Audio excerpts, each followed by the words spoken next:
لوٹنے والے انسان کی زندگی کے 5 مراحل ہوتے ہیں۔ قرآن کے اندر سورہ حدید میں اللہ نے بیان کیے ہیں اور اتنا بہترین انداز میں سمجھائے، انسان ان 5 مرحلوں کے ساتھ زندگی گزارتا ہے۔ اعلموا انما الحیات الدنیا، فرمایا کہ یاد رکھو یہ تمہاری جو زندگی ہے لعب و لہو و زینت و تفاخر بینکم و تکاثر فی الاموال والاولاد۔ ہر انسان کی زندگی ان 5 مراحل کے ساتھ گزرتی ہے، اور گزرنے کے بعد آخری نتیجہ کیا ہوتا ہے؟ موت پہ انسان کی زندگی کا خاتمہ ہو جاتا ہے۔ اور یہ 5 مراحل میں سے کوئی ضروری نہیں ہے کہ ہر انسان ان 5 مراحل میں گزرے۔ کوئی پہلے مرحلے میں دنیا سے چلے جاتا، کوئی دوسرے مرحلے میں دنیا سے چل جاتا، کوئی تیسرے مرحلے میں دنیا سے چلا جاتا۔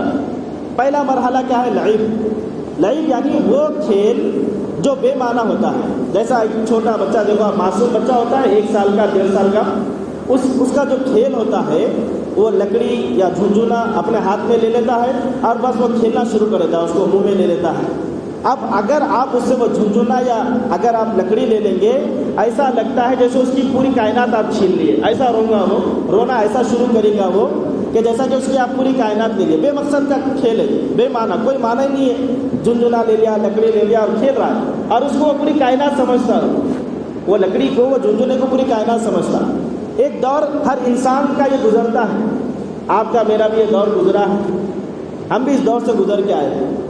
پھر دوسرا دور فرمایا کہ لہو، وہ کھیل کے اندر انسان کی زندگی جاتی ہے جو معنی ہوتا ہے، جس کے اندر کوئی مقصد ہوتا ہے، جس کے اندر ہار جیت ہوتی ہے۔ ہار جیت ہوتی ہے اس کے اندر کہ ہار اور جیت، اور جب ہار جاتا ہے تو ایسا لگتا ہے جیسے اس کی پوری کائنات چھین لی گئی، ساری دولت اس کی چھین لی گئی۔ اور اگر وہ کھیل کی جو چیز ہوتی ہے، جو مقصد کی ہوتی ہے، معنی کی ہوتی ہے، اگر آپ لے لیں تو وہ اتنا روتا ہے جیسا کہ اس کی پوری دولت زندگی کی چھین لی گئی۔ ایک دور انسان کا یہ گزرتا ہے، اور ہم وہ دور سے گزر کے آئے ہیں۔ وہ دور ہمارا گزرا ہے، وہ گزر کے ہم وہ دور سے یہاں پر آئے ہیں۔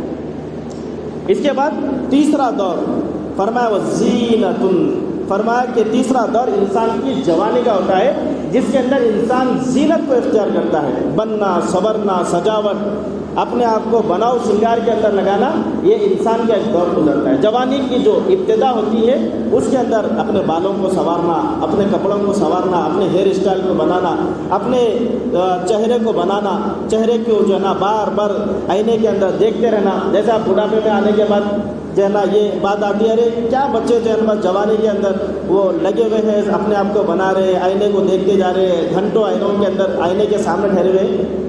بوڑھے لوگوں کو یہ چیز لگتی ہے، لیکن بوڑھے لوگ جوانی کے اس دور سے گزر کے آئے ہیں۔ یہ انسان کی فطرت کے اندر اللہ نے رکھا ہے، زینت، بننا سنورنا، انسان کی فطرت میں یہ چیز رکھی۔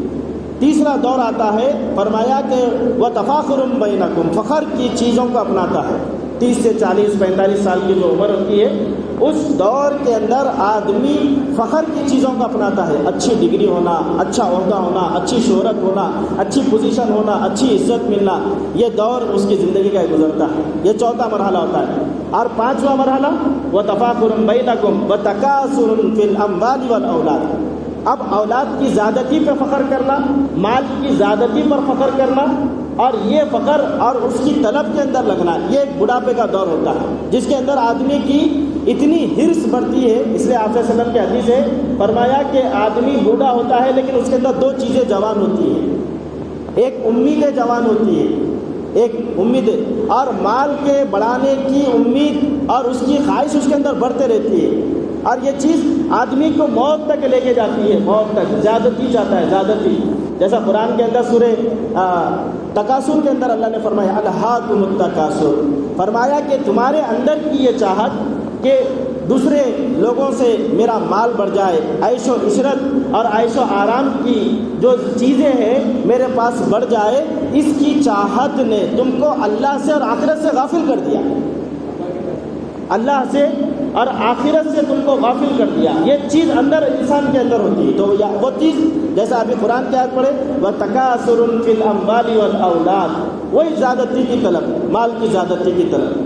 تو انسان کی یہ زندگی کا ایک مرحلہ گزرتا ہے، یہ 5 مرحلوں سے انسان زندگی گزار کے جاتا ہے۔ پھر اس کے بعد ایک مثال سے اللہ نے بات سمجھائی، كَزَرْعٍ أَخْرَجَ شَطْأَهُ، فرمایا کہ اللہ نے ایک مثال سے بات کو سمجھایا۔ فرمایا کہ آپ دیکھتے ہیں زمین کے اندر ایک پودا نکلتا ہے، اور وہ پودا نکل کر جب لہلہاتا ہے یعنی شباب پر ہوتا ہے اور اس کی کھیتی بالکل ہریالی ہوتی ہے، تو دیکھنے والے کو یعنی جو اس کا مالک ہوتا ہے اس کو بہت اچھی لگتی ہے، اس کے دل کو بھاتی ہے۔ یہ جوانی کی ایک عمر ہوتی ہے۔ ایک مثال سے اللہ نے کھیت کی مثال دی ہے، فرمایا کہ جو کھیت کے اندر جو فصل ہوتی ہے وہ جب لہلہاتی ہے اور اس وقت میں جب کہ وہ شباب پہ ہوتی ہے بڑی دل کو اچھی لگتی ہے۔ جیسے جوانی جو جوان ہوتے ہیں ان کو جوانی بڑی اچھی لگتی ہے، تو اس دور کے اندر جب فرمایا کہ جب دل کو لہاتی ہے، لیکن ہوتا کیا ہے، انتہا کیا ہوتی ہے؟ انتہا یہ ہوتی ہے فرمایا کہ آہستہ آہستہ وہ زرد پڑنا شروع ہو جاتی ہے، زرد پڑنا شروع ہو جاتی ہے، اور آہستہ آہستہ ایسا حال ہو جاتا ہے اس کی جو ہریالی ہے وہ ہریالی ختم ہو جاتی ہے۔ اس کے بعد وہ کھیت والا جو ہوتا ہے اس کو کاٹ کے چورا چورا کر دیتا ہے، ختم کر دیتا ہے، تہس نہس کر دیتا ہے۔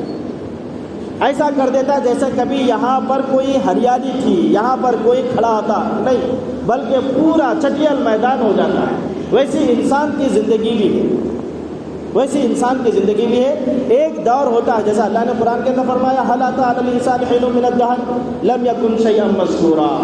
اے لوگو تم ذرا اس بات پہ غور کرو کہ جب تم دنیا کے اندر آئے نہیں تھے تمہارا کوئی نام نہیں تھا، تمہاری کوئی پہچان نہیں تھی، تمہارا کوئی رتبہ نہیں تھا، کوئی تمہارا مقام نہیں تھا، کچھ نہیں تھے تم، ہم نے تم کو سب کچھ دیا۔ یہ ساری چیزیں جو انسان کے جسم کے اندر طاقت اور توانائی ہے، دیکھنے کے لیے آنکھ ہے، بولنے کے لیے زبان ہے، سننے کے لیے کان ہے، سوچنے کے لیے دماغ ہے، ہاتھ پیر کی طاقت ہے، پھر جوانی ہے، اولاد ہے، بیوی ہے، بچے ہیں، گھر ہے، سواری ہے، مال و دولت ہے، یہ ساری چیزیں اللہ نے دی ہیں، یہ ساری چیزیں اللہ نے انسان کو دی۔ اور پھر یہ ان مراحل کے ساتھ گزرنے کے بعد آدمی کو جو جانا ہے وہ اللہ کی طرف لوٹتا جانا ہے۔ زندگی کا اختتام ہونے والا ہے، ہر ایک کی زندگی